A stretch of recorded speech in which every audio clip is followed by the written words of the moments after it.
السادسة سجل هدفا في مرمى السعودية بعد مرور دقيقة كاملة. لكن الآن وبعد الهدف اللي سجل الشلوب في الدقيقة الرابعة احنا لدينا 27 دقيقة مرت ما في جول، لكن التقدم موجود والكرة في الجول والكرة في الجول.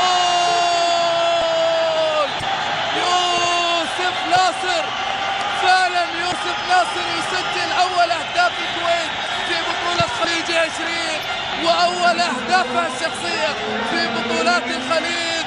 لكن هدف حلو، هدف حلو، هدف جميل. فهد العليزي تقدم ومر وعرض كرة أوبا، حاول في الأولى ما سجل، حاول في الثانية ما سجل، الثالثة اسمح لي يا قاسم برهان هارتها من الشبكة، هي ثابتة في الثالثة، هي ثابتة في الثالثة. فعلا يوسف ناصر الذي منح الكويت البطولة غرب آسيا. ولاحظ فرحة المغمور الصربي.